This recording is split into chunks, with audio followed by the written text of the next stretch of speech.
नियम 3 में हमने एसएमसी के गठन की बात कही थी। एसएमसी का गठन किस प्रकार से किया जाएगा, एसएमसी के क्या कार्य होंगे, इसके बारे में चर्चा की थी।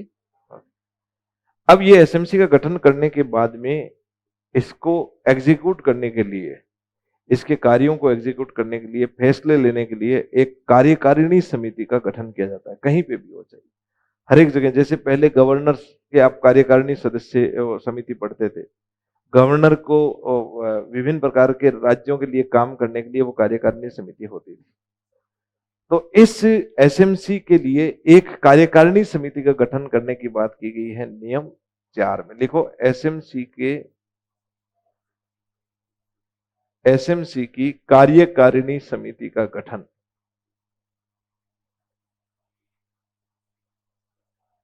एसएमसी की कार्यकारिणी समिति का गठन।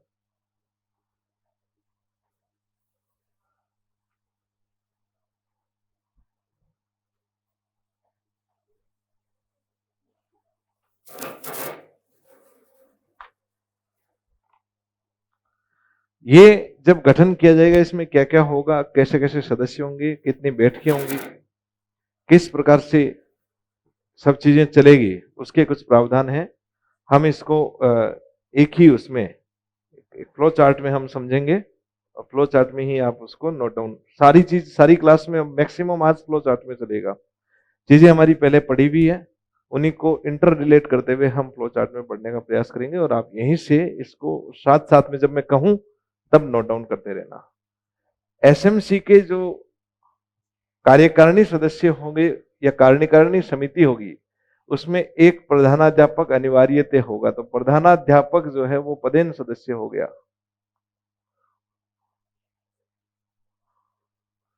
क्योंकि वो प्रधानाध्यापक है इसलिए एसएमसी के कार्यकारिणी का सदस्य है। एक तो यह हुआ, इसी को एक पद दे दिया गया, पदेन सदस्य सचिव। कोई भी प्रकार की कार्यकारिणी समिति में मुख्य तीन पद होते हैं। 3 पद होते हैं, जिसमें एक पद होता है अध्यक्ष का, एक उपाध्यक्ष का, और एक सदस्य सचिव का। सदस्य सचिव का पद किसको दे दिया गया? प्रधानाध्यापक को। और प्रधानाध्यापक को इसके लिए निर्वाचित नहीं किया जा रहा है, क्योंकि वो प्रधानाध्यापक है इसलिए वो अपने आप में क्या है? सदस्य सचिव। तो उनको ये पद इसलिए मिला है क्योंकि वो किस पद पर है? प्रधानाध्यापक, इसलिए इसको बोला था पदेन सदस्य। किसी पद की वजह से यदि आप सदस्य बन रहे हैं तो वो पदेन सदस्य होता है। 3 प्रकार के होते हैं। एक निर्वाचित सदस्य होते हैं, जिनको किसी से हम निर्वाचित करते हैं। एक मनोनीत होते हैं, जिसको जैसे राष्ट्रपति वगैरह बहुत से ऐसे अपने राज्यसभा में ऐसे सांसदों को मनोनीत करते हैं, वो मनोनीत सदस्य हैं। हम निर्वाचित करके भेजते हैं, वो निर्वाचित सदस्य हैं। कुछ सदस्य ऐसे होते हैं जो किसी पद पर होने की वजह से उसका सदस्य है, वो पदेन। जैसे अभी आपके नीति आयोग का अध्यक्ष है, कौन है? प्रधानमंत्री है, वो पदेन अध्यक्ष होता है। वो अध्यक्ष इसलिए है क्योंकि वो प्रधानमंत्री है। ऐसे ही यहां पर प्रधानाध्यापक इसलिए सदस्य सचिव है क्योंकि वो प्रधानाध्यापक के पद पर है। एक इसमें होगा अध्यापक।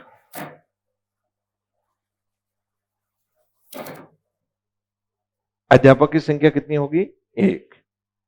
ये जो एक अध्यापक होगा, ये प्राथमिकता इसकी क्या रहेगी? कि वो महिला हो।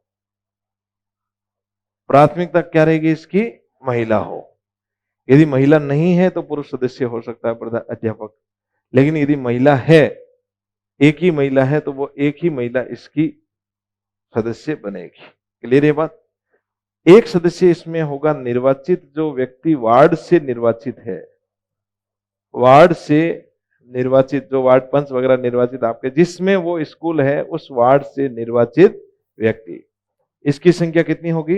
1। क्लियर है? यहां तक कोई दिक्कत नहीं है? फिर यहां पे 4 नंबर पे आते हैं अभिभावकों में से। अभिभावक, एसएमसी के सदस्य तो सारे अभिभावक हैं, जैसा कि हमने अभी पिछली उस नियम 3 में पढ़ा था। और उन सारे अभिभावकों से हम 11 सदस्यों का निर्वाचन करते हैं। तो 11 निर्वाचित सदस्य किसमें से होंगे? अभिभावकों में से निर्वाचित 11 सदस्य, और इनका निर्वाचन किसके द्वारा किया जाएगा? निर्वाचित 11 सदस्य, और इनका निर्वाचन किया जाएगा एसएमसी के द्वारा, एसएमसी के द्वारा। क्लियर यहां तक? ओके। इन 11 सदस्यों में से 2 पद और दिए गए हैं। इनमें से किसी एक को बनाया जाएगा इसका अध्यक्ष और किसी एक को बनाया जाएगा इसका उपाध्यक्ष। और ये जो अध्यक्ष और उपाध्यक्ष है इनका भी निर्वाचन किया जाएगा। किया जाएगा? निर्वाचन किसके द्वारा किया जाएगा? ये जो एसएमसी के कार्यकारिणी समिति के सदस्य हैं इनके द्वारा। क्लियर है ये? इसका एक अध्यक्ष और एक उपाध्यक्ष का निर्वाचन किया जाएगा। फिर आते हैं हम 5वें नंबर पर, मनोनीत व्यक्ति। मनोनीत व्यक्तियों की संख्या कितनी है? 1। रूल्स के अनुसार, रूल्स 2011 अभी भी यही बात बोलता है कि मनोनीत सदस्यों की संख्या 1 है। मनोनीत किया जाएगा कार्यकारिणी सदस्यों के द्वारा, कार्यकारिणी सदस्यों के द्वारा इसका मनोनयन किया जाएगा। और इसका मनोनयन या तो वो उस क्षेत्र का कोई शिक्षाविद हो या फिर वो स्कूल का विद्यार्थी हो, विद्यालय का विद्यार्थी हो। उनमें से किसी एक का मनोनयन कार्यकारिणी समिति के सदस्यों के द्वारा किया जाएगा। मनोनयन हो गया। लेकिन इसमें संशोधन किया गया। अब इस संशोधन को लेकर अभी तक नियमावली में किसी भी प्रकार के कोई संशोधन का नोटिफिकेशन मुझे तो मिला नहीं है, किसी को भी नहीं मिला अभी तक। एक्चुअल में नियमावली में बहुत संशोधन हुए हैं और किसी को लेकर कुछ भी नहीं जारी किया गया है राज्य सरकार के द्वारा। न कहीं वेबसाइट के ऊपर है, कहीं नहीं है। अलग से हम उसके लिए आरटी लगवाएंगे, वो अलग बात है, लगा दी है अब तो, कि कुछ ऐसा है तो हमें बताएं। न किसी पदाधिकारी को पता है कि हमारे पास ऐसा संशोधन, किसी के पास कुछ नहीं है। संशोधन तो है, इसमें भी यदि ऐसा कुछ हुआ तो उसके बारे में जिक्र तो नहीं है। अलग से संशोधन एसएमसी को लेकर हुआ है। उसमें अब इन मनोनीत सदस्यों की संख्या संशोधन के द्वारा 1 के बजाय कितनी कर दी गई है? 2। और ये जो 2 मनोनीत व्यक्ति हैं उनका मनोनयन करने के 2 तरीके होंगे। एक तरीका तो वही होगा जो पहले वाला है, और दूसरा तरीका इसका उस विधानसभा के एमएलए के द्वारा। ठीक है? यदि एमएलए के द्वारा नहीं किया जाता है तब किसके द्वारा किया जाएगा? कार्यकारिणी सदस्यों के द्वारा, शिक्षाविद में से या विद्यालय के बालक में से। और यदि एमएलए कर रहा है तो इसकी नहीं चलेगी, फिर किसकी चलेगी? एमएलए की चलेगी। दोनों को अधिकार दिया गया है यहां पर। ओके, ये कुल मिला के कार्यकारिणी समिति के सदस्यों के बारे में जिक्र किया गया है। बना लोगे अब इसको?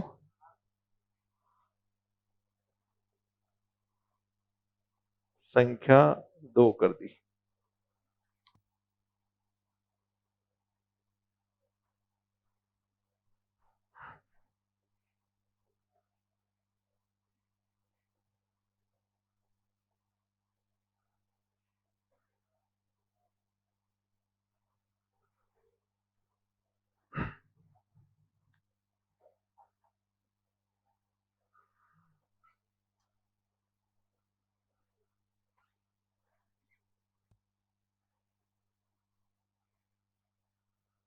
बना लिया?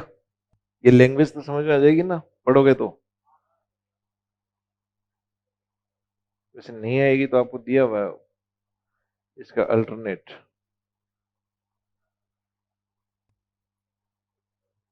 अध्यक्ष और उपाध्यक्ष का निर्वाचन कार्यकारिणी समिति द्वारा अभिभावकों में से निर्वाचित 11 सदस्यों में से किया जाएगा।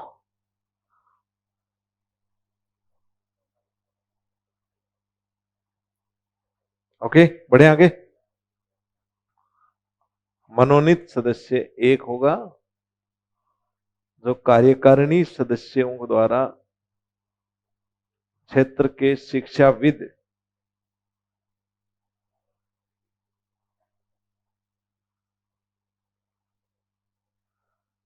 क्षेत्र के शिक्षाविद या विद्यालय के बालक द्वारा, विद्यालय के बालक में से, विद्यार्थी में से, विद्यालय के विद्यार्थी में से किया जाएगा।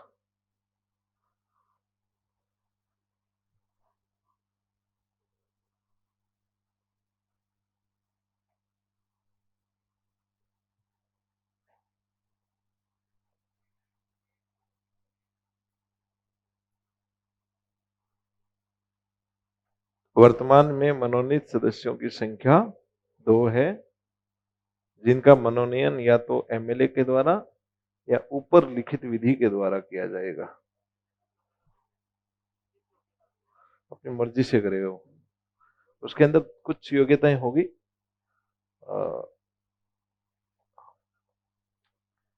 देखना पड़ेगा उसके बारे में, यदि कोई योग्यता विशेष रूप से दे रखी है। वैसे ये शिक्षाविद, ये कोई योग्यता नहीं होती है, ये बोल दिया जाता है कि इनमें से आप ऐसा कुछ करेंगे। एसएमसी वैसे पढ़ी होगी ना आपने, एसएमसी तो पढ़ ली, तो उसमें तो इस पे विस्तार से चर्चा हुई होगी। देख लेंगे, बाकी कल एक बार देख के और बता देंगे। विशेष रूप से कोई योग्यता के बारे में जिक्र शायद नहीं है।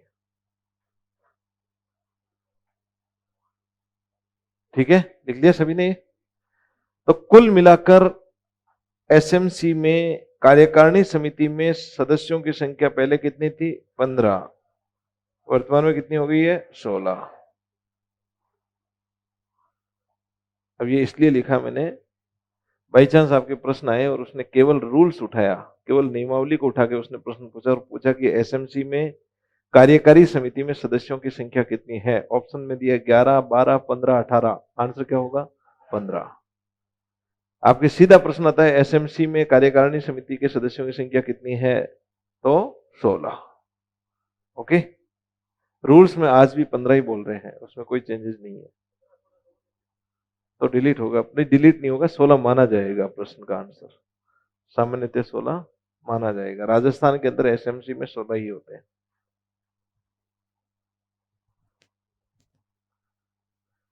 ऐसे कुछ प्रश्न होते हैं जो कॉन्ट्राडिक्टरी होते हैं, कभी कभार बोर्ड मानती है उस बात को, कभी कभार नहीं मानती है, नहीं मानती है फिर कोर्ट्स में मैटर जाते हैं।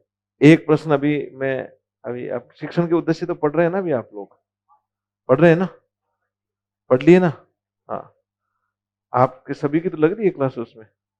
तो उसको लेके जैसे मैं इस कॉन्ट्राडिक्शंस की बात पे आता हूँ, एक प्रश्न पूछा गया था कि मनोक्रियात्मक पक्ष का सर्वोच्च उद्देश्य कौन सा है, और उसमें एक एक अजीब सा वर्गीकरण चलता है जिसको हमने पहले जगह दे दी थी अपनी किताब में भी, उद्दीपन, नियंत्रण, समन्वयन करके स्वाभाविकरण और लास्ट में आदत निर्माण उसका सर्वोच्च उद्देश्य होता है।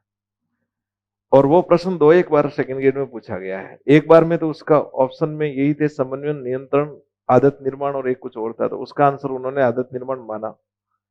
दूसरी बार उसी में उसके 6 चरण है, जिसमें चौथा चरण स्वाभाविकरण है और छठवां चरण आदत निर्माण है, उन्हीं में से ऑप्शंस उठाए। इस बार एक ऑप्शन बीच में स्वाभाविकरण फंस गया, और इस बार किसी ठीक ठाक व्यक्ति ने रिट लगा दी। और 2018 का एग्जाम था, 2020 में वो एग्जाम हुआ था, 2021 दिसंबर 2021 में उसके आंसर की रिवाइज हुई हाई कोर्ट के माध्यम से, और उसका आंसर आदत निर्माण से चेंज करके स्वाभाविकरण मानना पड़ा। वो इसलिए मानना पड़ा कि केवल 3 ही प्रकार के मनोगत्यात्मक पक्ष के वर्गीकरण है, जिनमें दवे साहब के वर्गीकरण का सर्वोच्च उद्देश्य स्वाभाविकरण है। तो ये यदि इस प्रकार की दिक्कतें आ जाती है तो फिर वो मैटर्स वैसे चलते हैं, आनी नहीं चाहिए। हमें एक आध ऐसे प्रश्नों के लिए परेशानी उठाने की जरूरत नहीं है। होगा वही जो ऑथेंटिक आपके कहीं ना कहीं होगा, कोई कुछ भी कह सकता है। एक जैसे आपके ये प्रश्न पूछते हैं कि उपलब्धि निर्माण के चरण जो है, परीक्षण के चरण, जैसे अगली बार भी पूछा था 4 चरण होते हैं, 5 होते हैं, ये प्रश्न 100% डिलीट होने योग्य प्रश्न है। किसी ने नहीं लगाया वो बात अलग है। बाकी उपलब्धि निर्माण के चरण 4 भी हो सकते हैं, 5 भी हो सकते हैं, 6 भी हो सकते हैं, 8 भी हो सकते हैं, 15 भी हो सकते हैं।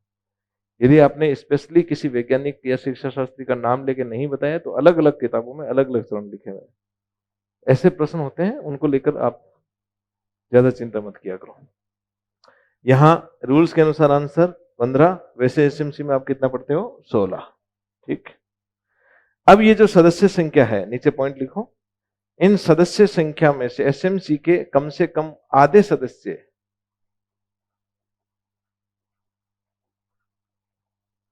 कार्यकारिणी समिति के कम से कम आधे सदस्य कौन होंगी? महिलाएं होगी।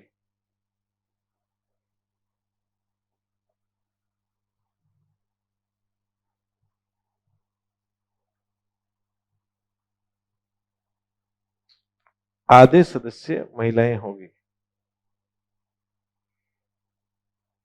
यानी यदि सदस्य की संख्या 16 है तो महिलाओं की न्यूनतम संख्या कितनी होगी? 8। अध्यापक यदि एक है और उसमें एक महिला है तो वो भी उसकी सदस्य होगी। ओके, नेक्स्ट लिखो, इसकी बैठक प्रत्येक माह में एक बार, प्रत्येक माह में एक बार। सामान्यतः ये एक बार कब होती है? ये प्रश्न पूछा था उस समय स्कूल लेक्चर में, अमावस्या वाला प्रश्न पूछा गया है। कार्यकारिणी समिति की बैठक प्रत्येक माह में एक बार होगी, जो सामान्यतः अमावस्या को ही होगी।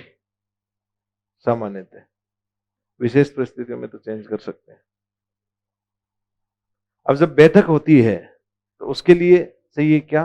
गणपूर्ति, कोरम चाहिए। कम से कम इतनी संख्या होनी चाहिए तभी हम मिलकर बैठक करेंगे, नहीं तो बैठक का कोई फायदा नहीं है। मान लो 3 ही लोग आए 16 में से, बोला बैठक हो गई, हमने निर्णय ले लिए, तो वो बैठक चलेगी नहीं।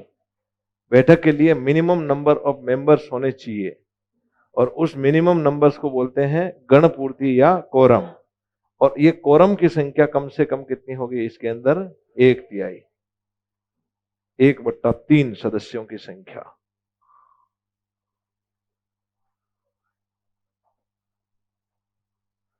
यानी कि 16 यदि सदस्यों की संख्या है तो 6 लोग कम से कम होने जरूरी है।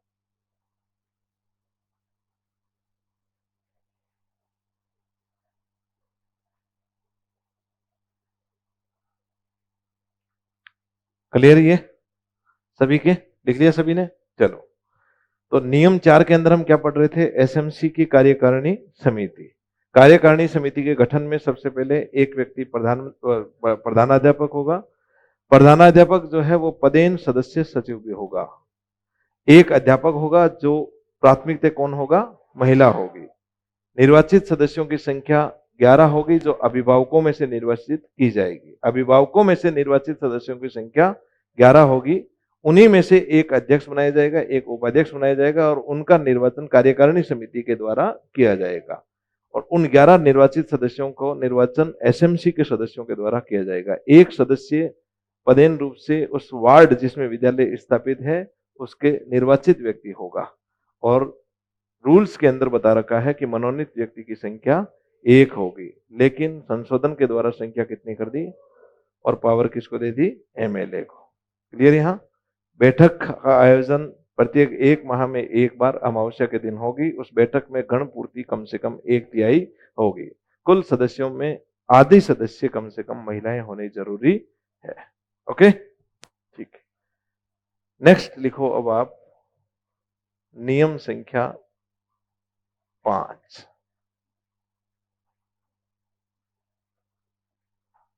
नियम 5 लिखो, विद्यालय विकास योजना तैयार करना। विद्यालय विकास योजना तैयार करना। विकास योजना तैयार करना।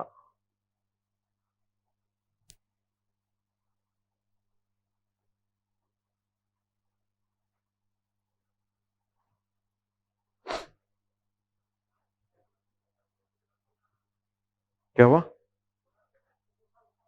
हाँ, पुनर्गठन प्रत्येक 2 वर्ष में, वो एसएमसी का पुनर्गठन। ठीक है, इसके बारे में इसमें कोई जिक्र है नहीं।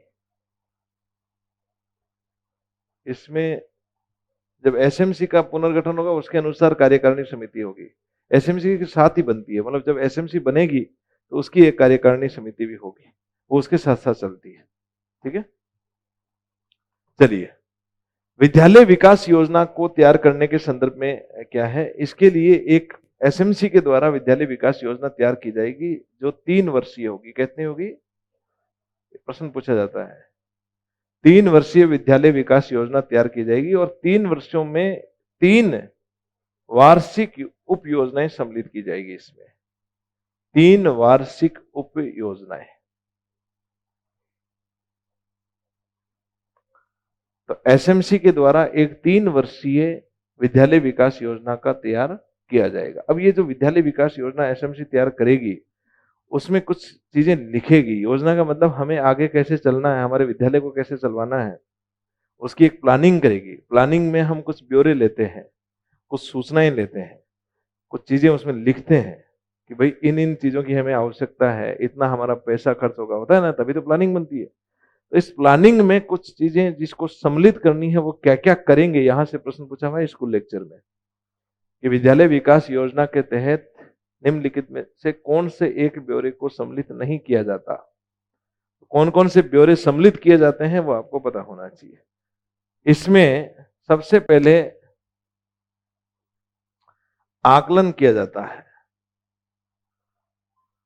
और आकलन इस बात का किया जाता है कि विद्यालय की प्रत्येक कक्षा में नामांकन कितना होगा।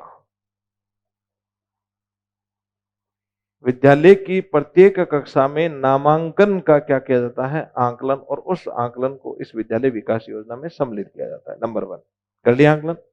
ये आकलन करने के बाद में अब हमें कुछ आवश्यकताएं होगी, तो दूसरी चीज आवश्यकताओं को सम्मिलित किया जाता है। इन आकलनों के अनुरूप उस विद्यालय की कुछ आवश्यकताएं होगी और वो आवश्यकताएं किसके अनुरूप होगी? मान व मानकों के अनुरूप। यदि हमारे आकलन में बच्चों की संख्या बड़ी है, इसका मतलब मान और मानकों में कह रहा है कि 30:1 होना चाहिए, शिक्षकों की भी संख्या बढ़ेगी, बढ़ेगी ना। तो इन आकलनों के अनुसार और मान और मानकों के अनुसार हम देखेंगे कि प्रत्येक प्रकार की कक्षा में शिक्षकों की कितनी अतिरिक्त आवश्यकता है। शिक्षकों की अतिरिक्त आवश्यकता, और इसमें तीनों प्रकार के शिक्षक होंगे। कौन कौन से शिक्षक? यदि प्रधानाध्यापक की आवश्यकता है कि नहीं है, विषय का शिक्षक तथा अंशकालिक शिक्षक। एक अंशकालिक भी तो था ना 6 से 8 में, वह अंशकालिक शिक्षक। इन तीनों प्रकार के शिक्षकों की कितनी आवश्यकता है उसके बारे में हम इसमें जिक्र करेंगे। सबसे पहले क्या करेंगे? प्रत्येक कक्षा में नामांकन का आकलन करेंगे, कितने बच्चे नामांकित होने वाले हैं। इस आकलन के अनुसार मान और मानकों के अनुरूप कितने अतिरिक्त शिक्षकों की आवश्यकता है इसका जिक्र करेंगे। और ये अतिरिक्त शिक्षक कौन कौन से होंगे? प्रधानाध्यापक की आवश्यकता है कि नहीं है, विषय शिक्षक की और अंशकालीन शिक्षक की आवश्यकता है या नहीं। यदि 100 से ज्यादा बच्चे हो गए तो अंशकालीन शिक्षक जरूरत पड़ेंगे। यदि उधर 150 से ज्यादा बच्चे हो गए तो एक प्रधानाध्यापक की जरूरत पड़ेगी, कक्षा 1 से 5 में पड़ेगी ना। तो उनके अनुसार अब हम इसको तैयार करेंगे, ठीक है। इसके साथ अब विद्यालय के अंदर इंफ्रास्ट्रक्चर,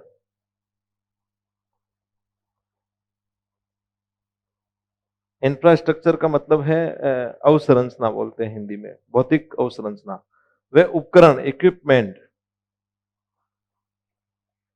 इनकी कोई अतिरिक्त आवश्यकता है क्या? इनकी भौतिक आवश्यकता है क्या कि अभी हमारे पास बच्चे ज्यादा हो गए इसलिए एक अतिरिक्त रूम की जरूरत है, हमें इतने बोर्ड चाहिए, इतना ये चाहिए। तो जितना भी अतिरिक्त उपकरण और अवसंरचना की जरूरत है उसको भी हम विद्यालय विकास योजना में सम्मिलित करेंगे। क्लियर ये बात? और इसको, इस आवश्यकता को पूरी करने के लिए कुछ वित्तीय आवश्यकताएं हमारे लिए, पैसों की जरूरत पड़ेगी ना। तो इन इंफ्रास्ट्रक्चर को डेवलप करने के लिए और उपकरण हमारे लाने के लिए हमें कितनी वित्तीय आवश्यकताओं की जरूरत पड़ेगी उसका भी जिक्र करेंगे। दोनों चीजें लिखेंगे कि ये तो हमारी आवश्यकता है और इस आवश्यकता को पूरी करने के लिए इतने पैसे अतिरिक्त रूप से चाहिए, ठीक है। तीसरी चीज इसमें होगी हकदारी, बालकों की हकदारी। हकदारी में जैसे बालक की पाठ्य पुस्तक हो गई,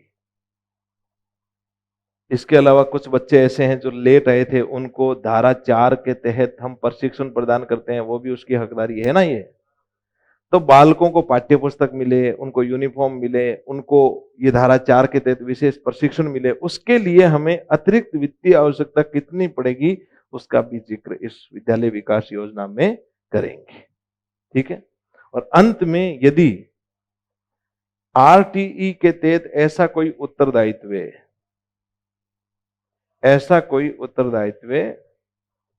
जो विद्यालय पर आरोपित है, विद्यालय पर भारित है, उस उत्तरदायित्व को पूरा करने के लिए कितनी वित्तीय आवश्यकता होगी उसका भी जिक्र इसके अंतर्गत करेंगे। कुल मिलाकर ये 5 प्रकार के जिक्र करने हैं हमें। पहला क्या है? आकलन करना है। किस बात का? प्रत्येक कक्षा में नामांकन का आकलन करना है। यह आकलन करने के बाद अब हम देखेंगे कि मान और मानकों के अनुसार शिक्षकों की अतिरिक्त आवश्यकता कितनी है। शिक्षक के कौन कौन से? प्रधानाध्यापक, विषय अध्यापक और अंशकालीन, तीनों प्रकार के शिक्षकों की भी आवश्यकता है या नहीं है, इसका जिक्र करेंगे। ज्यादा है या कम होंगे, इतनों की जरूरत नहीं है, कितने अतिरिक्त चाहिए या कितने ज्यादा है। फिर करेंगे उसके लिए कोई अवसंरचना और उपकरण कितने जरूरी है उसका जिक्र, और उतने जो जरूरी है उसके लिए कितना पैसा खर्च होगा, यानी कि वित्तीय आवश्यकताओं का जिक्र। फिर बच्चे की हकदारी का, कौन सी हकदारी? पाठ्य पुस्तक की। कौन सी हकदारी?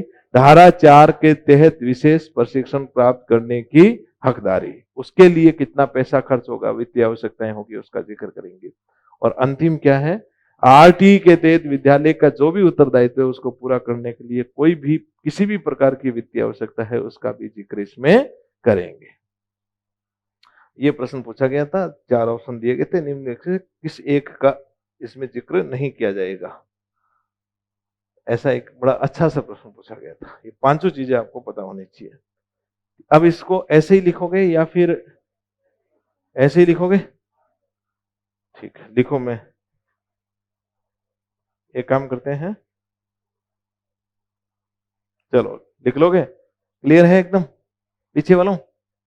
ठीक है।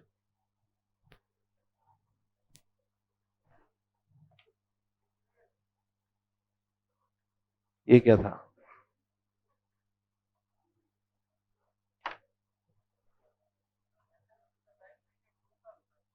हाँ, देखो ये अपने आप में एक वो है बात, आपका मुझे पता था ये वैलिड प्रश्न आपकी तरफ से ऐसा आना चाहिए, आने वाला है।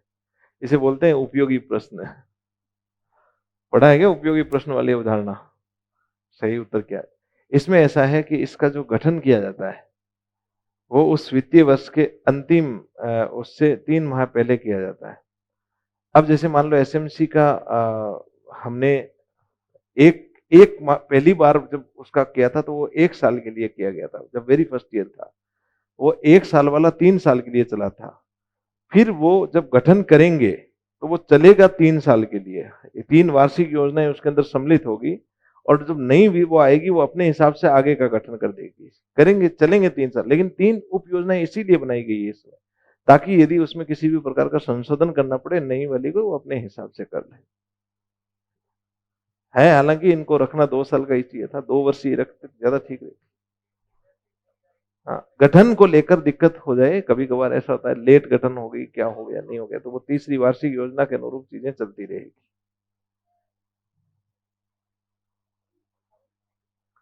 सर्दी लग रही है? कर दो भाई, बंद कर दो। कहां से होगा?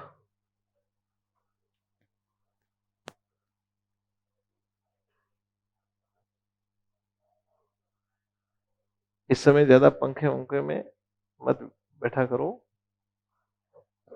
10 दिन घर बैठ सकते हो। दिक्कत यदि थोड़ी सी हो गई तो।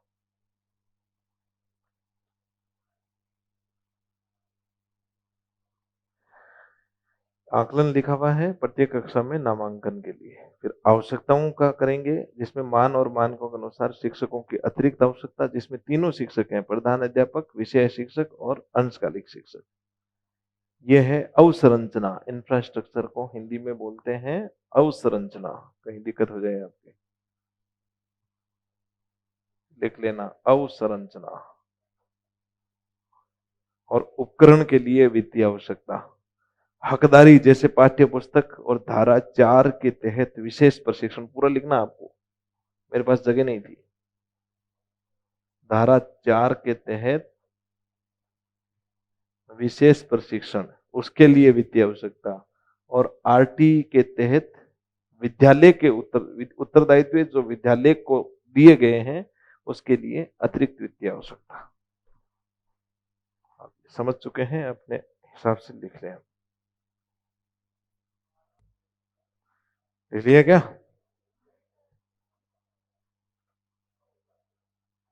समझ में कहीं दिक्कत आए तो पूछ लेना। उसमें है आरटीई के तहत उत्तरदायित्व जो विद्यालय पर भारित है, या फिर पूरी लैंग्वेज लिखना चाहो तो लिख लो, आरटीई के तहत विद्यालय के उत्तरदायित्वों हेतु अतिरिक्त वित्तीय आवश्यकता। उत्तरदायित्वों के निर्वहन हेतु अतिरिक्त वित्तीय आवश्यकता।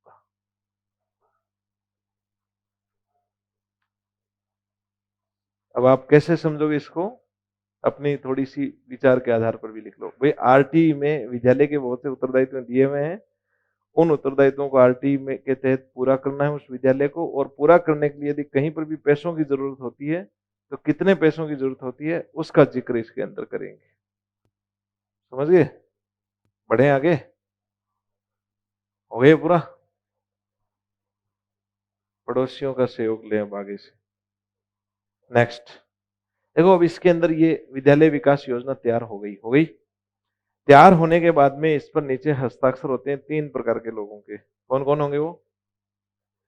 अध्यक्ष, उपाध्यक्ष, सदस्य सचिव, 3 वही होंगे। 3 ही पद हैं इसके कार्यकारिणी समिति के। तो तीनों के हस्ताक्षर होने के बाद में इसको जितना जल्दी हो सके वित्तीय वर्ष पूरा होने से पहले लिख लो। नेक्स्ट इसके नीचे एक पॉइंट लिखो, वित्तीय वर्ष पूरा होने से पूर्व की समाप्ति से पूर्व इस योजना को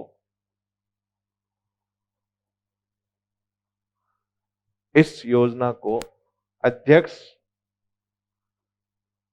उपाध्यक्ष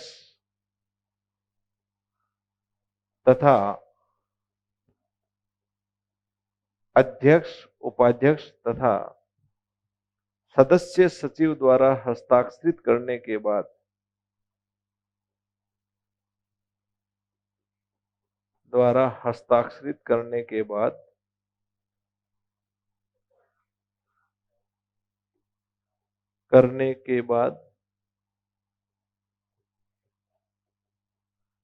बीईओ के समक्ष प्रस्तुत किया जाता है। बीईओ समझते हो ना? ब्लॉक एलिमेंट्री एजुकेशन ऑफिसर के समक्ष प्रस्तुत किया जाता है।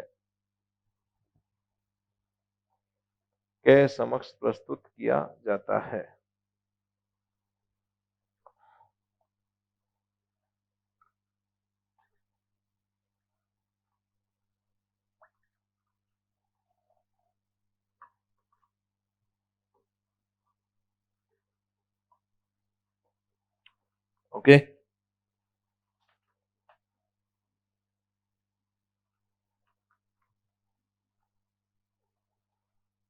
चलिए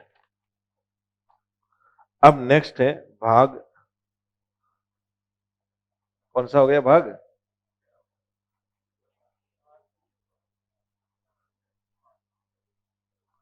भाग 3। और भाग 3 कौन सा है? देखो, हमें यहाँ पे कोरिलेट करके पढ़ना है आगे। वहां पर आरटीई में भाग 1 था प्रारंभिक, यहाँ भी भाग 1 कौन सा है? प्रारंभिक। यहाँ पे भाग 2 बीच में आ गया एक नया एसएमसी का। एसएमसी वहां नहीं था, यहाँ पे नया आ चुका है। इसका मतलब वहां पे भाग 2 पे कौन सा था? निःशुल्क और अनिवार्य शिक्षा का अधिकार। और ये यहाँ कहाँ चला गया? भाग 3 में। देखो भाग 3, निःशुल्क व अनिवार्य शिक्षा का अधिकार। निःशुल्क व अनिवार्य शिक्षा का अधिकार।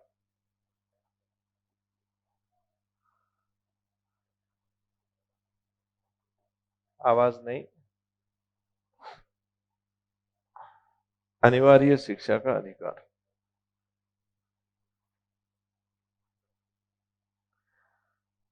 अच्छा, इस भाग में केवल एक ही नियम है हमारे पास। वो एक नियम क्यों है समझाता हूं। वहां पे 3 धाराएं थी, धारा 3, धारा 4 और धारा 5। धारा 3 में था निःशुल्क और अनिवार्य शिक्षा का अधिकार क्या होता है उसके बारे में, जिसमें नेबरहुड स्कूल की बात भी आई थी। धारा 4 के अंतर्गत आयु के आधार पर प्रवेश दिया है और उसमें विशेष प्रशिक्षण प्रदान करना है यदि किसी को प्रवेश लेट मिला है। ठीक है। और 5वें में था स्थानांतरण का अधिकार। बाकी सब जगह कुछ नहीं था, लेकिन ये जो आयु के आधार पर प्रवेश में विशेष प्रशिक्षण था, उस विशेष प्रशिक्षण का तरीका क्या होगा उसको निर्धारित करने का कौन करेगा, राज्य सरकार। और राज्य सरकार यहाँ पे इस भाग के तहत एक नियम लेकर आती है, नियम संख्या 6। और इस नियम 6 का नाम क्या होगा अब आपका, विशेष प्रशिक्षण। देखो, विशेष प्रशिक्षण याद आ रहा है ना पहले वाला।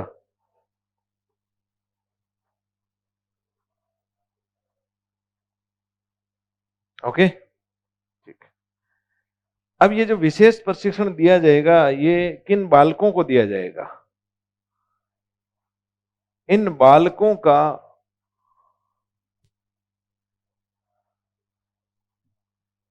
निर्धारण जो है वो किसके द्वारा करेंगे, कौन करेगा, कि कौन से बालक होंगे, उन बालकों का निर्धारण किया जाएगा एसएमसी के द्वारा।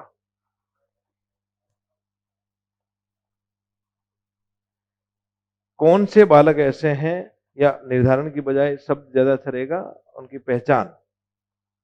कौन से बालक ऐसे हैं जिनको ये प्रशिक्षण देना चाहिए, उनकी पहचान किसके द्वारा की जाएगी, एसएमसी के द्वारा की जाएगी। ठीक।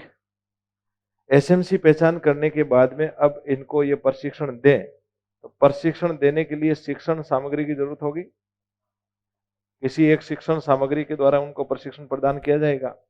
ये विशेष सामग्री और शिक्षण सामग्री का निर्धारण कौन करेगा, RSCERT। RSCERT के द्वारा अनुमोदित होगी ये, इसके अंतर्गत दिए जाने वाले विशेष प्रशिक्षण के लिए जो शिक्षण सामग्री प्रदान की जाएगी। कर लिया इतना, ठीक है। इतना करने के बाद में हमारे सामने 3 प्रश्न आते हैं। 3 प्रश्नों में पहला प्रश्न ये आता है कि इनको ये विशेष प्रशिक्षण दिया कहां जाएगा। दूसरा प्रश्न आता है कि इनको ये जो विशेष प्रशिक्षण है ये देगा कौन। और तीसरा प्रश्न हमारे सामने आता है कि कितने समय तक दिया जाएगा। 3 प्रश्न है। तो इनको दिया कहां जाएगा, इसका उत्तर इसमें लिखा हुआ है। एक तो इसको दिया जा सकता है विद्यालय परिसर में किसी भी कक्षा में, ओके।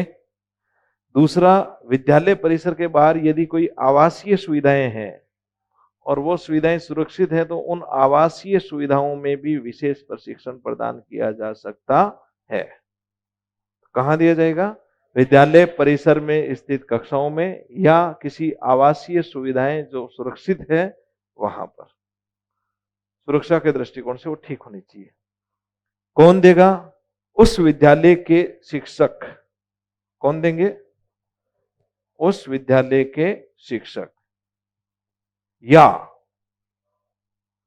तो विद्यालय का शिक्षक देगा, या इसके लिए विशेष रूप से कोई शिक्षक नियुक्त किया जा सकता है दूसरे विद्यालय का भी।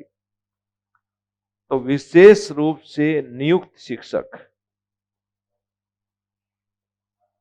विशेष रूप से नियुक्त शिक्षक। यहां पे भी दोनों ऑप्शंस दिए हैं। यहाँ या तो विद्यालय के अंदर दे दो या विद्यालय के बाहर किसी आवासीय सुविधाओं में। यहाँ या तो विद्यालय के अंदर के शिक्षक के द्वारा या किसी बाहर का शिक्षक जिसको विशेष रूप से इस विशेष प्रशिक्षण कार्यक्रम के लिए नियुक्त किया गया है। और तीसरा है कितने समय के लिए देंगे, तो कितने माह के लिए देंगे, 3 माह के लिए देंगे। और 3 माह तक हमें यदि पता चला कि बच्चे का प्रोग्रेस ठीक नहीं है, वो ठीक से नहीं सीख पा रहा है, तो इस अवधि को कितने साल तक बढ़ाया जा सकता है? 2 साल तक। तीनों प्रश्नों के ये जवाब है आपके। 3 माह की न्यूनतम अवधि, जिसे 2 साल तक बढ़ाया जा सकता है। अब इसको बना लो फटाफट।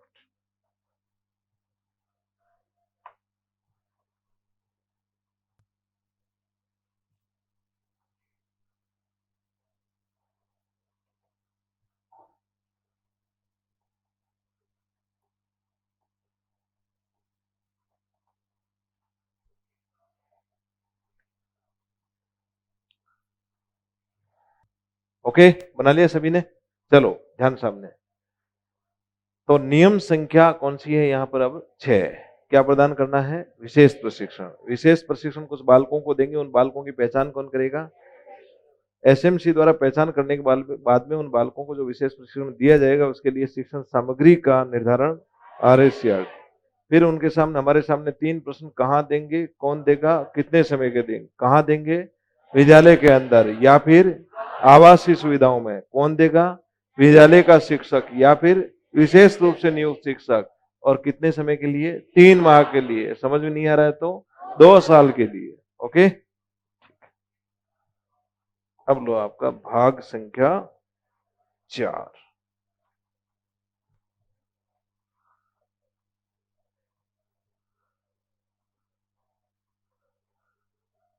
अब ये इतना आसान है ना ये आरटी। अब नियमावली आपकी क्या है, सारी पहले की चीजें यदि क्लियर है तो डिपेंड करता है।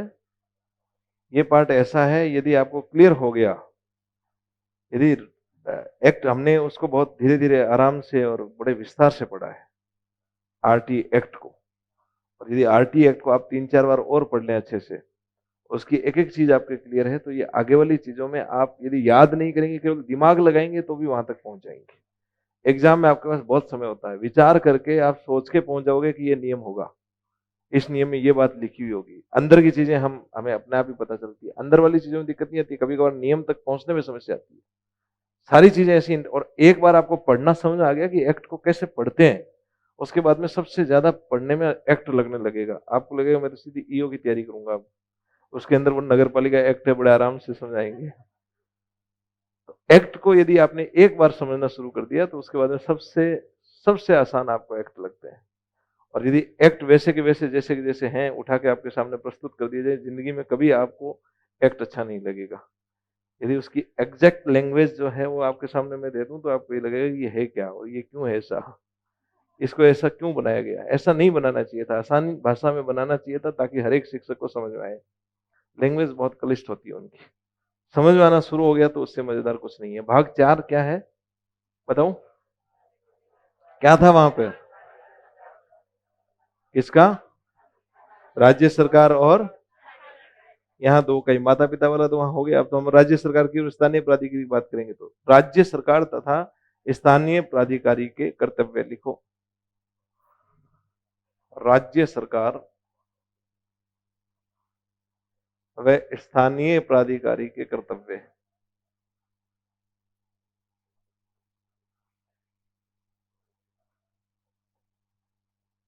भाग 4।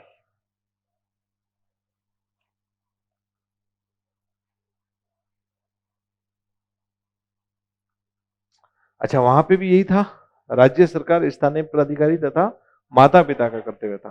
वहां अध्याय 4 की जगह कौन सा था? 3 था। ठीक, उसमें हमने देखा था सबसे पहले वहां पे आसपास के स्कूल की बात की गई थी कि प्रत्येक राज्य सरकार और स्थानीय प्राधिकारी बच्चों के आसपास में स्कूल का स्थापना करेगा। अब वो स्थापना के लिए कितनी, आसपास के स्कूल में कितना एरिया होगा, कि कहाँ तक करना चाहिए, ये सब राज्य सरकार तय करेगी। तो राज्य सरकार कहाँ तय करेगी? रूल्स में। तो इसका पहला नियम जो है वो उसी नियम को फॉलो कर रहा है ना। यहाँ नियम संख्या कौन सी हो गई है? 7।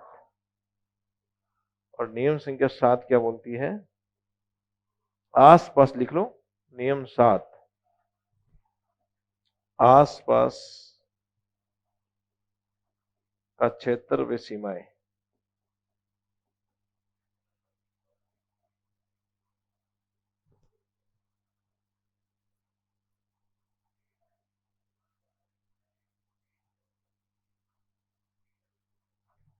ठीक है, कर दिया निर्धारण। निर्धारण करने के बाद वहां हमने देखा कि विद्यालय हमने खोल दिया। अब विद्यालय के लिए वहां धन की जरूरत थी ना, तो उस धन को पूरा करने के लिए हमने वित्तीय उत्तरदायित्व निर्धारित किए थे एक्ट में 2009 में। केंद्र सरकार के राज्य सरकार के दोनों के बीच में 60-40 का अनुपात तय किया था। फिर केंद्र सरकार के 3 उत्तरदायित्व अलग से थे कि वो प्रशिक्षण के मानक तय करेगा, एनसीएफ का विकास करेगा, याद आ रहा है? उसके अंदर राज्य सरकार स्पेशल अपनी तरफ से कुछ ऐसा करे, ऐसा जिक्र नहीं था।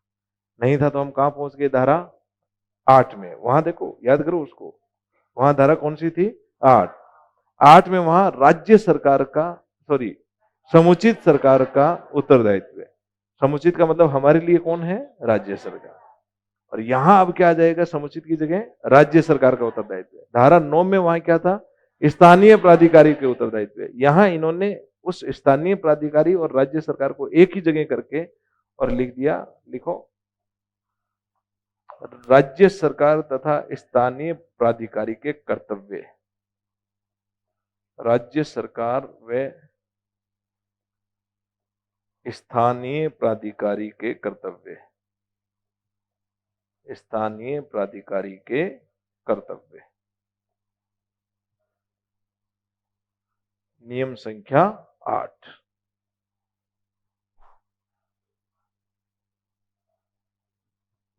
ओके।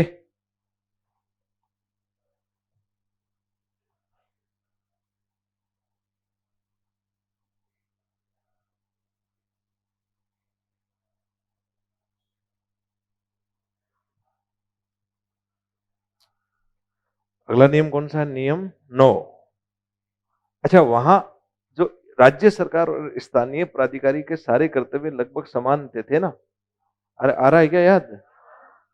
सारे समान थे, लेकिन कुछ एक ऐसा कर्तव्य थे जो स्थानीय प्राधिकारी के अलग थे, जिसमें एक बड़ा कर्तव्य था कि स्थानीय प्राधिकारी 14 साल के प्रत्येक बालक का रिकॉर्ड रखेगा। आ रहा है याद? रिकॉर्ड रखने की एक विधि होगी और वो विधि राज्य सरकार तय करेगी। और किसके माध्यम से तय करेगी? रूल्स के माध्यम से। तो नियम 9 में वही है।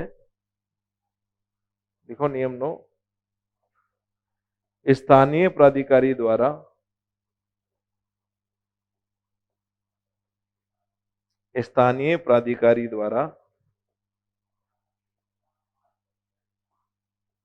बालकों का अभिलेख तैयार करना या रिकॉर्ड तैयार करना। बालकों का रिकॉर्ड तैयार करना।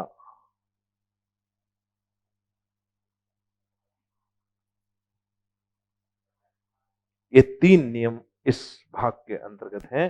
नियम संख्या 7, 8 और 9।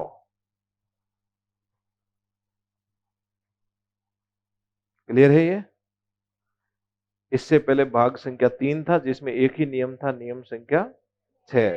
3 दूनी 6। इसके बाद भाग 5 है, जो नियम संख्या कौन से शुरू हो रहा है?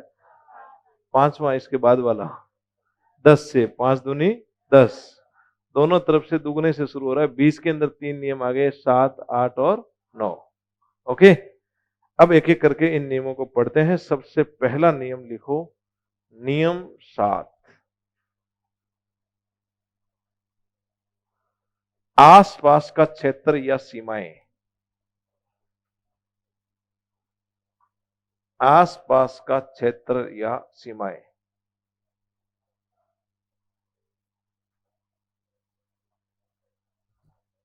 आवाज नहीं, आवाज नहीं, आवाज तो होनी नहीं चाहिए।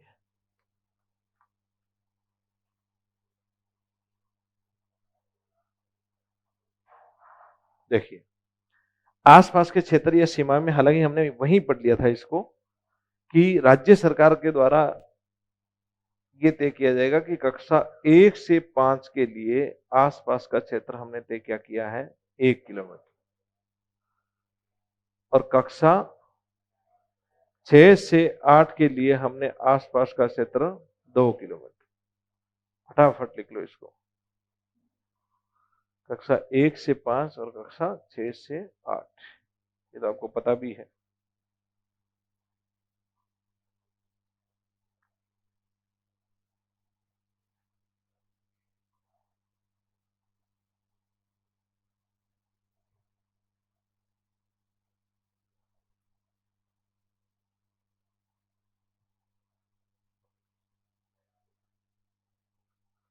अब देखो, यहां दो बातें हो सकती है। एक तो ये हो सकता है कि 2 किलोमीटर के दायरे में इन्होंने कक्षा 6 से 12 का एक विद्यालय स्थापित कर रखा है, ठीक है। लेकिन उसमें या 1 किलोमीटर के दायरे में बच्चों के हैं, लेकिन वहां पर उन बच्चों के लिए कक्षा 1 से 5 के लिए विद्यालय नहीं है। तो ऐसे में उस 6 से 12 वाले विद्यालय में वो क्या करेंगे, कक्षा 1 से 5 को सम्मिलित करेंगे। तो जहां भी ऐसी अपेक्षा है, इसको देखते हुए वहां पे राज्य सरकार कक्षा 6 से 8 के विद्यालय में क्या करेंगे, 1 से 5 को सम्मिलित। 2 किलोमीटर के दायरे के अंदर अंदर 1 से 5 का विद्यालय तो है, लेकिन 6 से 8 का नहीं है। और 2 किलोमीटर के दायरे में होना जरूरी है, जैसा कि यहाँ पे किया जा रहा है। तो ऐसी कंडीशन में 1 से 5 के अंदर 6 से 8 का क्या करेंगे, क्रमोन्नत करेंगे। उस 1 से 5 के विद्यालय को क्लास 1 से 8 में क्रमोन्नत करेंगे। ये हर एक राज्य सरकार का दायित्व बनता है, यह स्थानीय प्राधिकारी का दायित्व। इसको ऐसे मत लिखना, स्थानीय प्राधिकारी का दायित्व बनता है कि यदि किसी जगह ऐसी अपेक्षाएं हैं कि कक्षा 1 से 5 सम्मिलित करनी है, वहां 6 से 8 में 1 से 5 सम्मिलित करें, या क्रमोन्नत करनी है तो 1 से 5 को 6 से 8 में क्रमोन्नत करें। किसको ध्यान में रखते हुए, आसपास की क्षेत्र या सीमाओं को ध्यान में रखते हुए। क्लियर है? इसको ज्यादा लिखने की जरूरत नहीं है, ऐसा कोई प्रश्न बनेगा नहीं। नेक्स्ट बात इसमें जो है वो महत्वपूर्ण है। यदि दुर्गम क्षेत्र है, दुर्गम क्षेत्र है, रेगिस्तानी क्षेत्र है, पहाड़ी क्षेत्र है, या ऐसा क्षेत्र है जहां पे जनसंख्या छितराई हुई है, छितराई हुई जनसंख्या का क्षेत्र है, अब इन क्षेत्रों में क्या करें? इनमें तो यदि 1-1 किलोमीटर के दायरे में यदि हमने शुरू किया तो एक एक बच्चा आएगा, दिक्कत हो जाएगी। तो ऐसे जगह के लिए इन्होंने किया कि इस प्रकार के क्षेत्र में यदि आपके उस क्षेत्र में आसपास में कुल मिलाकर व्यक्तियों की संख्या 150 है, उस छितराए हुए क्षेत्र में कुल जनसंख्या 150 है, और इस जनसंख्या 150 में यानी कि जनसंख्या 150 है, और उसमें भी 6 से 11 वर्ष के बालकों की संख्या 20 है,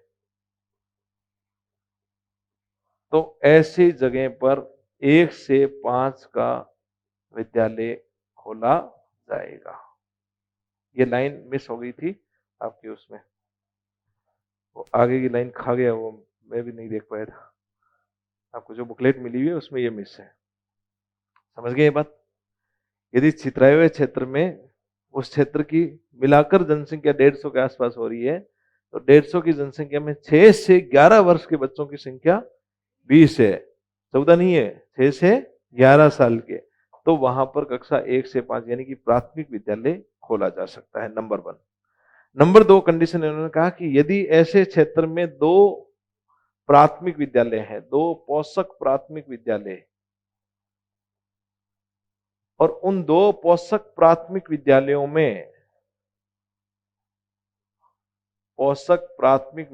में कुल मिलाकर कक्षा 5 में 30 विद्यार्थी है। कक्षा दोनों के मिलाकर कक्षा 5 में कितने विद्यार्थी हैं? 30 बालक हैं। तो ऐसे में इस जगह पर हम कक्षा 6 से 8 का विद्यालय स्थापित या तो किसी एक को क्रमोन्नत करके, जैसे भी करके विद्यालय स्थापित करेंगे। यदि 3 का मिलाकर 30 है तब नहीं करेंगे। कितने को मिलाकर हो रहे हैं? 2 में मिलाकर यदि 30 है ऐसे क्षेत्र के अंदर, तो उसमें 6 से 8 में क्रमोन्नत करेंगे। ये 2 शर्तें इसमें बता दी गई, लिख लो इसको।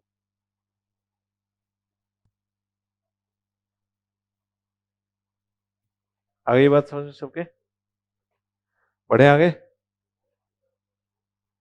इतने धीमे कैसे हो सकते हो?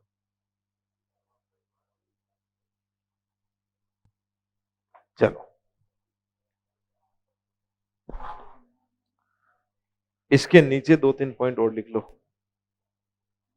2 बातें तो हो गई। सबसे पहला, आसपास के क्षेत्र कक्षा 1 से 5 के लिए 1 किलोमीटर का दायरा, 6 से 8 के लिए 2 किलोमीटर का दायरा। लेकिन यदि छितराई हुई जनसंख्या है, दुर्गम क्षेत्र है, रेगिस्तानी क्षेत्र है या पहाड़ी क्षेत्र है, तो ऐसी स्थिति में 150 व्यक्तियों की जनसंख्या पर 6 से 11 साल के बच्चों की संख्या यदि 20 है, तो वहां प्राथमिक विद्यालय खोला जाएगा। और ऐसी जगह में यदि 2 पोषक प्राथमिक विद्यालयों में कुल मिलाकर कक्षा 5 में पढ़ने वाले विद्यार्थियों की संख्या 30 है, तो वहां उच्च प्राथमिक यानी कि कक्षा 6 से 8 का विद्यालय खोला जाएगा। ओके,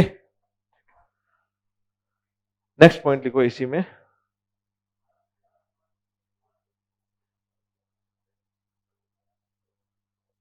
सघन जनसंख्या वाले क्षेत्र में, सघन जनसंख्या वाले क्षेत्र में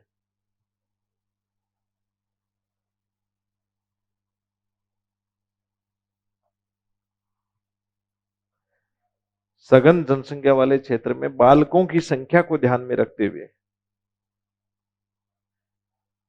बालकों की संख्या को ध्यान में रखते हुए एक से अधिक विद्यालय स्थापित किए जा सकते हैं। उसमें ऐसा नहीं है कि 1 किलोमीटर में एक ही करेंगे,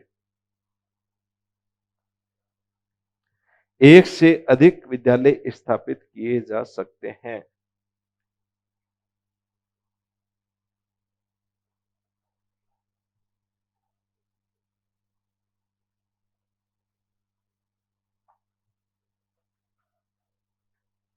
ओके, अगला पॉइंट लिखो। निःशक्त बालकों के लिए, निःशक्त बालकों के लिए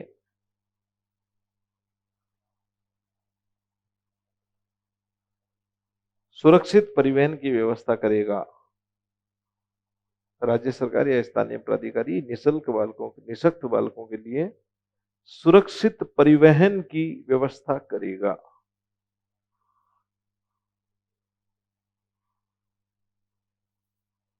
अगला पॉइंट लिखो।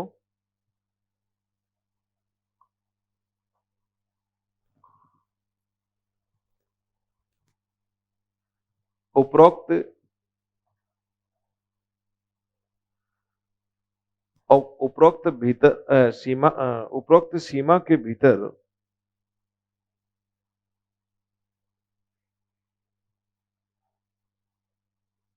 उपरोक्त सीमा के भीतर कोई विद्यालय नहीं होने पर, कोई विद्यालय नहीं होने पर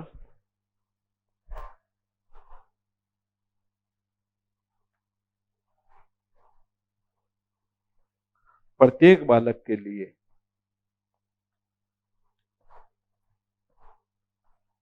प्रत्येक बालक के लिए परिवहन तथा परिवहन परिवहन या परिवहन या आवासीय सुविधाओं का पर्याप्त इंतजाम करेगा।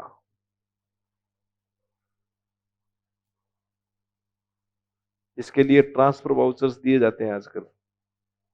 आवासीय सुविधाओं का, परिवहन व आवासीय सुविधाओं का पर्याप्त इंतजाम करेगा।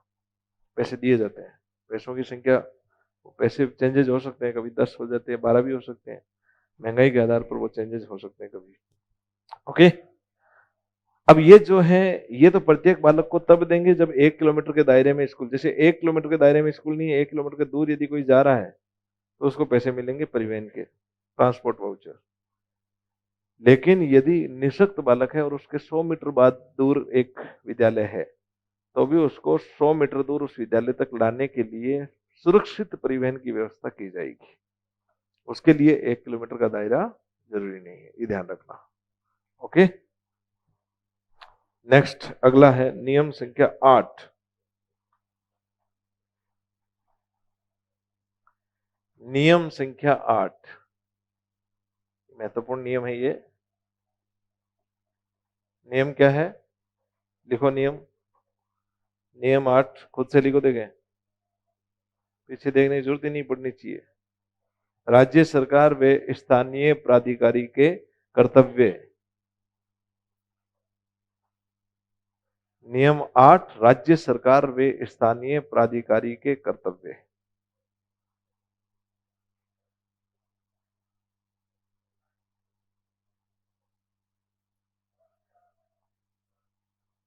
ठीक है, लिया? चलो लिखो पहला पॉइंट इसमें, प्रत्येक बालक को, ये राज्य सरकार का कर्तव्य होगा कि प्रत्येक बालक को दो चीजें मिलनी चाहिए। एक तो निशुल्क शिक्षा, प्रत्येक बालक को निशुल्क शिक्षा मिले और उसके साथ साथ सुविधाएं मिले जिससे वो शिक्षा पूरी कर सके। प्रत्येक बालक को निशुल्क शिक्षा तथा शिक्षण सुविधाएं मिलनी चाहिए। अब ये सुविधाएं क्या होगी?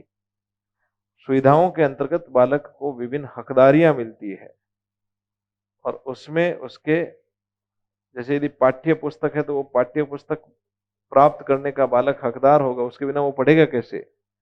कोई शिक्षण सामग्री है, सहायक सामग्री है, उस सहायक सामग्री का बालक हकदार होगा। तो पाठ्य पुस्तक और शिक्षण सहायक सामग्रियों का बालक हकदार होगा। कहाँ गया भाई? अचानक कहाँ गया? इस पे गुड, का हकदार होगा। प्रत्येक बालक निशुल्क शिक्षा तथा शिक्षा सुविधाओं जैसे पाठ्य पुस्तक, सहायक सामग्री आदि का हकदार होगा। प्रत्येक बालक निशुल्क शिक्षा तथा शिक्षण की सुविधाओं जैसे पाठ्य पुस्तक, सहायक सामग्री आदि का हकदार होगा।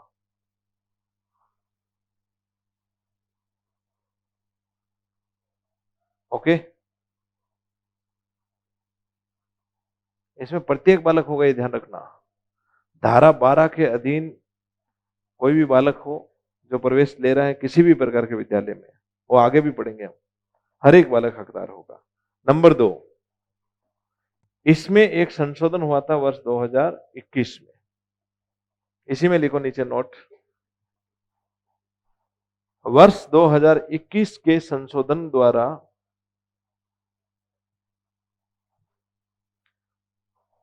वर्ष 2021 के संशोधन द्वारा सरकारी विद्यालय के बालकों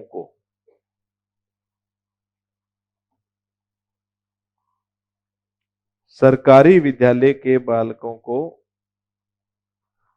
निशुल्क यूनिफॉर्म, अभी मिलनी शुरू हो गई है आज,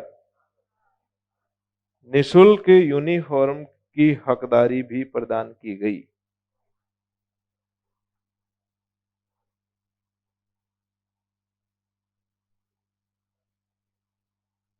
कपड़ा सरकार दे रही है, 200 रुपए सिलाई के, शायद मेरे हिसाब से, है ना?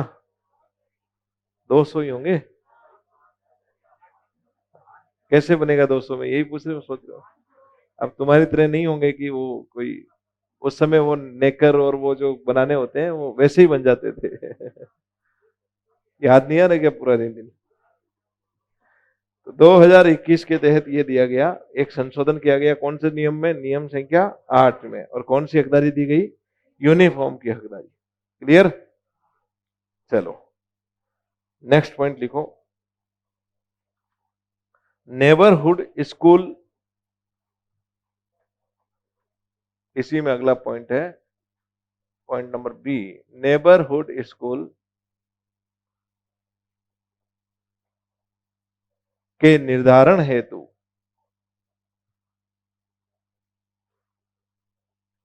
आवाज नहीं, कसर फसर नहीं आपस में, नेबरहुड स्कूल के निर्धारण हेतु राज्य सरकार तथा स्थानीय प्राधिकारी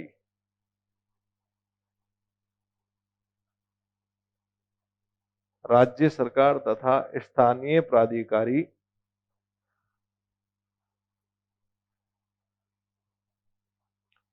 विद्यालय मानचित्रण, विद्यालय मानचित्रण, अगर वो यहाँ दिक्कत हो रखी है हमारी किताब में, इसको विद्यालय मानचित्रण की जगह विद्यालय की योजना लिखा हुआ है। क्योंकि हिंदी की जो आरटी एक्ट ये नियमावली है उसमें इसको विद्यालय की योजना लिखा है जो गलत है। स्कूल मैपिंग शब्द है, जिसको हमने पहले पढ़ा था, जिसकी परिभाषा सामाजिक और भौगोलिक अवरोधों को दूर करने के लिए, याद है क्या? तो स्कूल मैपिंग कर लो कोष्टक में, आप इसको ध्यान रखोगे, वहां हो सकता है विद्यालय की योजना भी लिखा आ जाए। विद्यालय मानचित्रण स्कूल मैपिंग तैयार करेगा, स्कूल मैपिंग तैयार करेगा। प्रश्न ये पूछा जा सकता है, नेबरहुड स्कूल के निर्धारण हेतु राज्य सरकार व स्थानीय प्राधिकारी द्वारा स्कूल मैपिंग किस नियम के तहत तैयार किए जाते हैं? कौन सा नियम हो गया? 8। अब इसको तैयार करने के लिए कुछ प्रकार के बालकों को पहचान करेंगे वो। इसके लिए वो लिखो आगे, प्रत्येक वर्ष निम्नलिखित बालकों की पहचान करेंगे। निम्नलिखित बालकों की पहचान करेंगे।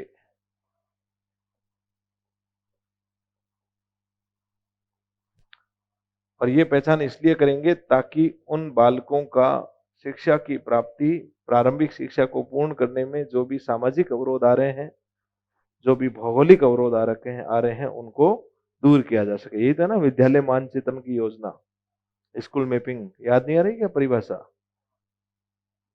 नियम परिभाषा लिखा रखी है मैंने पहले, नहीं आ रही याद? 4 ही परिभाषाएं लिखाई थी मैंने तो इसमें, जिसमें एक सबसे महत्वपूर्ण और सबसे अलग परिभाषा केवल एक थी, विद्यालय मानचित्रण, कि बालकों के सामाजिक और भौगोलिक अवरोधों को दूर करने, है ना, उसके लिए वो धारा 6 के तहत आसपास विद्यालय स्थापित करने के लिए विद्यालय मानचित्रण की एक योजना का निर्माण किया जाएगा। और ये योजना किस नियम के तहत बनाई जाएगी? नियम 8 के तहत। उसके लिए हम पहचान किसकी करेंगे? कुछ प्रकार के बालकों की। अब ये 5 प्रकार के बालक हैं, ये भी पूछ सकते हैं। पहला बालक है असुविधाग्रस्त समूह का बालक, असुविधाग्रस्त, child belonging to disadvantaged group, असुविधाग्रस्त समूह का बालक। कमजोर वर्ग का बालक,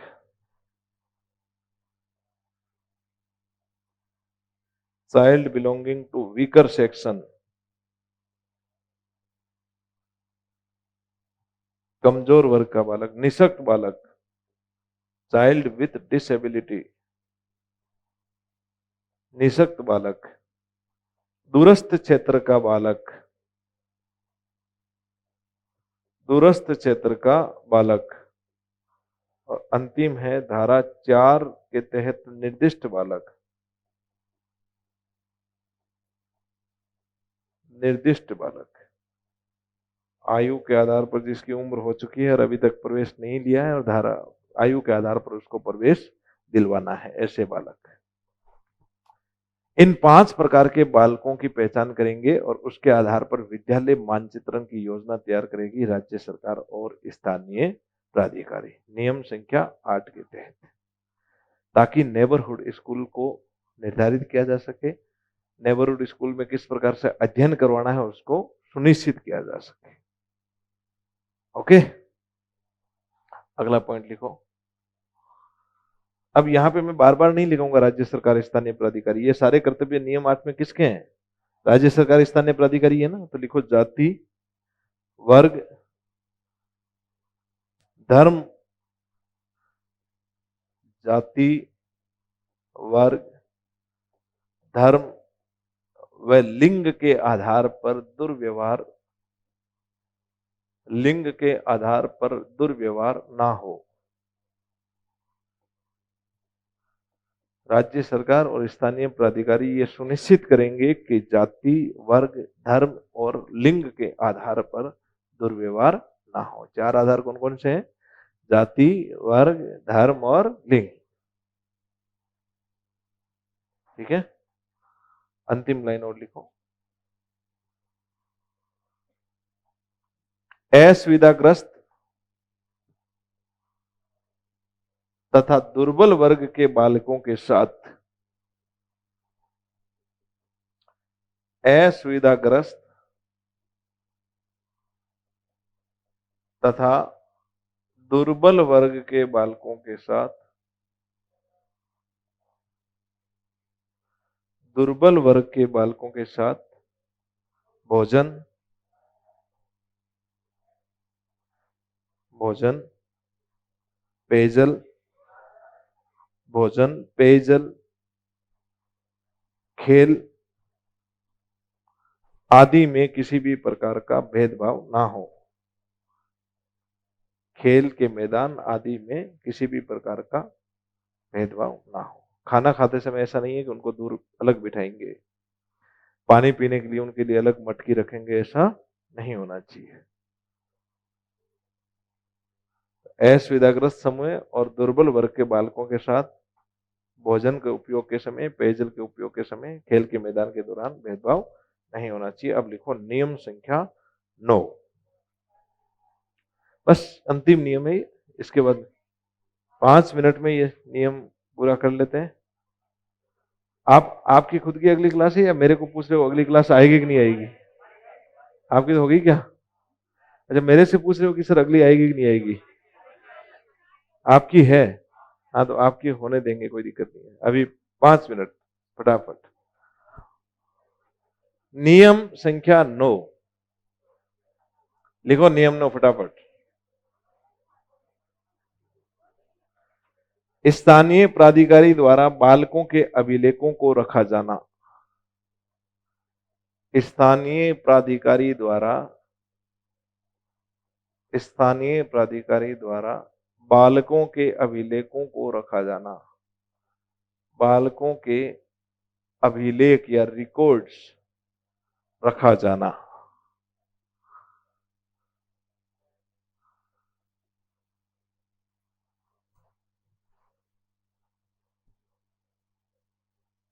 ठीक है, कैसे रखेंगे देखो, इसके बारे में समझ लो थोड़ा सा। पहली बात तो किन बालकों का रखेंगे? ऐसे बालक जो जन्म ले चुका है और 14 वर्ष तक उसकी उम्र हो गई। जन्म से लेकर 14 वर्ष तक के सभी बालकों का रिकॉर्ड संधारित किया जाएगा। पहला पॉइंट लिख लो। बालक कौन से होंगे? जन्म से लेकर 14 वर्ष तक के बालक। अब इनका रिकॉर्ड किस माध्यम से करेंगे हम? इनके लिए करेंगे डोर टू डोर, घर आधारित सर्वेक्षण। घर आधारित सर्वेक्षण, सर्वे करेंगे, इसके माध्यम से हम करेंगे। ऐसा नहीं है कि हमने जनसंख्या के डाटा उठाए और उनके अंदर जो लिखा हुआ है उसके आधार पर कर लिया। घरेलू सर्वेक्षण के माध्यम से इनका रिकॉर्ड संधारित करेंगे और ये घरेलू सर्वेक्षण प्रति वर्ष किया जाएगा। इसका मतलब ये रिकॉर्ड जो है उसको प्रत्येक वर्ष अपडेट किया जाएगा। प्रत्येक वर्ष उस रिकॉर्ड की हर एक चीज को क्या किया जाएगा? अपडेट किया जाएगा। ठीक है, ले लिया, अपडेट कर लिया। अपडेट करने के बाद में ये जो रिकॉर्ड है इसको सार्वजनिक क्षेत्र में सार्वजनिक रूप से पारदर्शी तरीके से रखा जाएगा। और पारदर्शी तरीके से इसलिए रखा जाएगा ताकि इस रिकॉर्ड का उपयोग करते हुए 6 से 14 साल के प्रत्येक बालक को 6 से 14 वर्ष के बालक को विद्यालय में क्या दिलवाया जा सके? प्रवेश। उसकी निरंतर विद्यालय में क्या सुनिश्चित की जाए? उपस्थिति। तथा उसकी प्रारंभिक शिक्षा को पूर्ण करवाया जाए। प्रारंभिक शिक्षा पूरी हो, इस बात को सुनिश्चित किया जाएगा। इस रिकॉर्ड के द्वारा स्थानीय प्राधिकारी इस बात को सुनिश्चित करेगा कि 6 से 14 साल के प्रत्येक बालक का विद्यालय में प्रवेश हो, उसकी निरंतर उस विद्यालय में उपस्थिति हो तथा प्रारंभिक शिक्षा उसकी पूरी हो। हो गई बात क्लियर?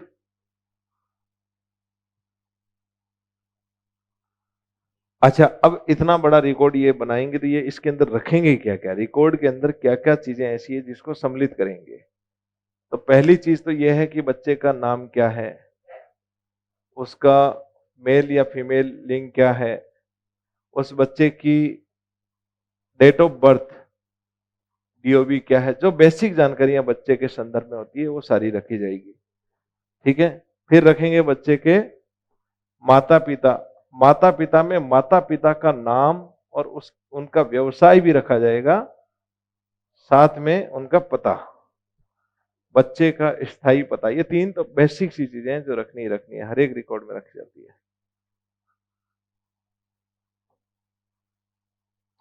इन तीन के अलावा अब ये देखेंगे कि क्या बच्चा किसी आंगनबाड़ी या प्री प्राइमरी स्कूल में एडमिशन ले चुका है, तो उसका भी रखा जाएगा कि बच्चे का प्री प्राथमिक या आंगनबाड़ी में प्रवेश है या नहीं है। यदि बच्चा 3 से 6 में है तो क्या वो घर पे ही है या आंगनबाड़ी में है या प्री प्राइमरी स्कूल में है, कहां पर है, इस बात का जिक्र करेंगे। यदि बच्चा 6 साल से ऊपर का हो गया तो फिर उसको कहीं ना कहीं कोई प्राथमिक विद्यालय में प्रवेश होगा, तो किस प्राथमिक विद्यालय में प्रवेश बच्चे का किया गया है उसका जिक्र इस रिकॉर्ड में करेंगे।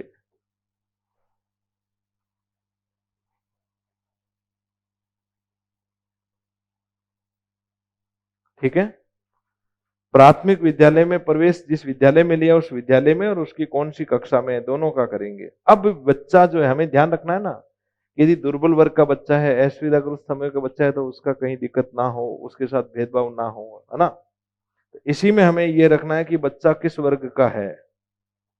दुर्बल या असुविधाग्रस्त समूह के बालक की पहचान इसमें करेंगे। बच्चा किस वर्ग का है, दुर्बल वर्ग का है या नहीं है, असुविधाग्रस्त समूह का है या नहीं है, इसको भी इस रिकॉर्ड में संधारित करेंगे।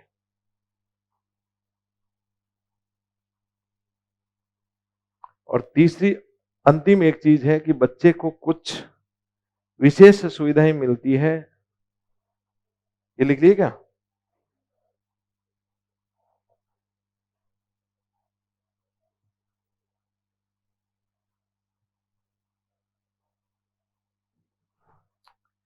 यदि बच्चा निःशक्त है, यदि बच्चे ने आयु के अनुसार प्रवेश लिया है,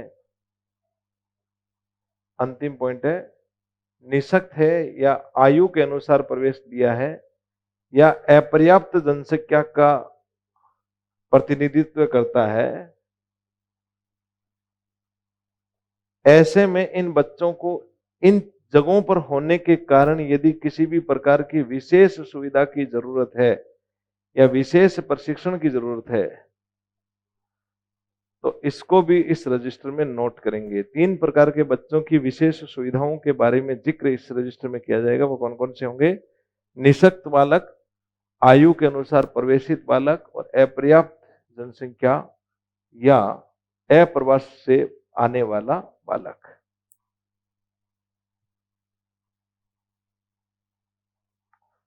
ओके, ये आपका हो गया नियम संख्या 9।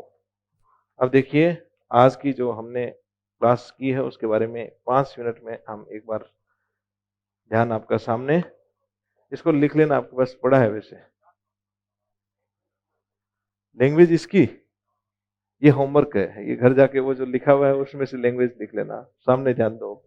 मतलब ये है कि ये 3 प्रकार के ऐसे बच्चे हैं जिनके लिए कुछ यदि विशेष सुविधाओं की जरूरत है, तो ऐसा बालक जो इन जगहों से हैं और उनको ऐसी कोई विशेष सुविधा की जरूरत है तो उसको उस जिक्र उस रिकॉर्ड के अंदर किया जाएगा। ये रिकॉर्ड मेंटेन करना है हमें।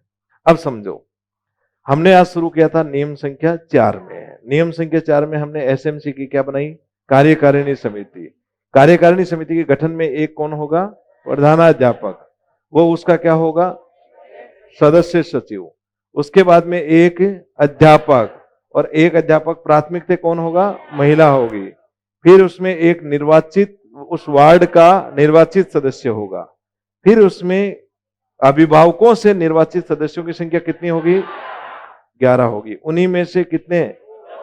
एक अध्यक्ष, दूसरा अध्यक्ष और उपाध्यक्ष का निर्वाचन किसके द्वारा? कार्यकारिणी समिति के द्वारा।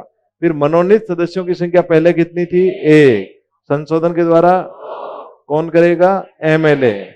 दूसरा प्रक्रिया जो हमने पढ़ी थी वो रहेगी। फिर हमने देखा कि इसमें जो सदस्य हैं इनमें कम से कम कितनी सदस्य महिलाएं होने की?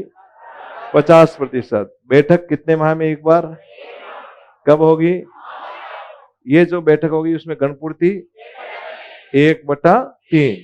फिर हमने देखा कि ये एसएमसी जो है इसके द्वारा विद्यालय विकास योजना का निर्माण किया जाता है। विद्यालय विकास योजना कितने साल की है? प्रत्येक योजना में कितनी उपयोजनाएं? 3 उपयोजनाएं। उपयोजना कितने साल की? 1 साल की। विद्यालय विकास योजना निर्माण करते समय कुछ ब्यौरे सम्मिलित करते हैं, जिसमें सबसे पहले क्या किया जाता है? आकलन। अरे क्या किया जाएगा? इसका कक्षा में विद्यार्थियों के नामांकन का, प्रत्येक कक्षा में नामांकन का आकलन करने के बाद में हम आवश्यकताएं देखते हैं कि कितने शिक्षकों की जरूरत है। शिक्षक तीनों प्रकार के कौन कौन से? प्रधानाध्यापक, विषय अध्यापक और अंशकालिक। अतिरिक्त शिक्षकों की आवश्यकता के बाद हम देखते हैं कि इंफ्रास्ट्रक्चर और उपकरणों की आवश्यकता कितनी है और उनके लिए कितनी वित्तीय आवश्यकता है। बच्चों को देने वाली हकदारी, जिसके अंदर पाठ्य पुस्तक, अब यूनिफॉर्म भी आ चुकी है, और भी बहुत सी प्रकार की हकदारियां, तथा धारा 4 के तहत दिए जाने वाले विशेष प्रशिक्षण की सुविधाओं के लिए यदि विद्यालय को अतिरिक्त वित्तीय आवश्यकता है तो उसका जिक्र करेंगे। विद्यालय के द्वारा यदि अन्य कोई भी उत्तरदायित्व निर्धारण करना है तो उसके लिए भी वित्तीय आवश्यकता है तो उसका भी उसमें जिक्र किया जाएगा। फिर उस पर 3 लोग, अध्यक्ष, उपाध्यक्ष और सदस्य सचिव के हस्ताक्षर होंगे और बीईओ के समक्ष वित्तीय वर्ष पूरे होने से पहले प्रस्तुत कर देंगे। नियम संख्या 5 के बाद में हम आए थे भाग 3, निःशुल्क और अनिवार्य शिक्षा का अधिकार, जिसमें एकमात्र नियम 6 था, जो किसका था? विशेष प्रशिक्षण। विशेष प्रशिक्षण प्रदान करने के लिए बालकों की पहचान कौन करेगा? कौन करेगा? एसएमसी। एसएमसी पहचान करने के बाद विशेष सामग्री, शिक्षण सामग्री आरएससीईआरटी। फिर हमारे सामने कितने प्रश्न होंगे? 3। कौन सा? कहां, कौन, कितने समय के लिए। कहां के अंदर कहां करेंगे? विद्यालय के बाहर सुविधाएं जो आवासीय होगी, जो सुरक्षित होगी। कौन करेगा? विद्यालय के शिक्षक या विशेष रूप से नियुक्त शिक्षक। और कितने समय के लिए? कितने माह के लिए? 3 माह के लिए। यदि आवश्यकता और है तो अधिकतम 2 वर्ष, न्यूनतम 3 माह। इसके बाद हम आए थे भाग संख्या आपके 4, राज्य सरकार और स्थानीय प्राधिकारी के दायित्वों में। पहला दायित्व है नियम संख्या 7 में आसपास के क्षेत्र और सीमाएं। यदि 1 से 5 है तो 1 किलोमीटर, 6 से 8 है तो 2 किलोमीटर। यदि छितराई हुई जनसंख्या या मरुस्थलीय प्रदेश या पहाड़ी प्रदेश या दुर्गम क्षेत्र है तो वहां पर व्यक्तियों की जनसंख्या कितनी होनी चाहिए? 6 से 11 वर्ग, 20 बच्चे, तो प्राथमिक विद्यालय खोल सकते हैं। और यदि हमें उच्च प्राथमिक करना है तो कितने पोषक विद्यालय? बच्चों की संख्या 30, 5वीं क्लास तक 30, तब वहां उच्च प्राथमिक विद्यालय स्थापित कर सकते हैं। यदि निःशक्त बच्चे हैं तो उनको परिवहन की सुविधा देंगे, और यदि बच्चे को आसपास की सीमा के क्षेत्र में विद्यालय नहीं है तो भी उसको परिवहन की सुविधा देंगे। नियम संख्या 8 अभी हमने पढ़ा है।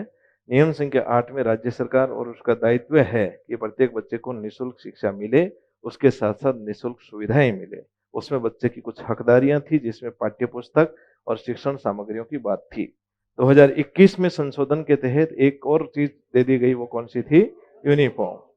इसके बाद में नेबरहुड स्कूल निर्धारित करने के लिए राज्य सरकार और स्थानीय प्राधिकारी क्या करेगा? विद्यालय मानचित्रण तैयार करेगा, स्कूल मैपिंग तैयार करेगा। स्कूल मैपिंग तैयार करने के लिए कितने प्रकार के बालक चिन्हित करेगा? कौन कौन से? असुविधाग्रस्त समूह का बालक, दुर्बल वर्ग का बालक, निःशक्त बालक, दूरस्थ क्षेत्र का बालक और धारा 4 के तहत निर्दिष्ट बालक। और इसके बाद अभी हमने नियम संख्या 9 पढ़ी है, जिसमें रिकॉर्ड किस प्रकार से संधारित किया जाता है।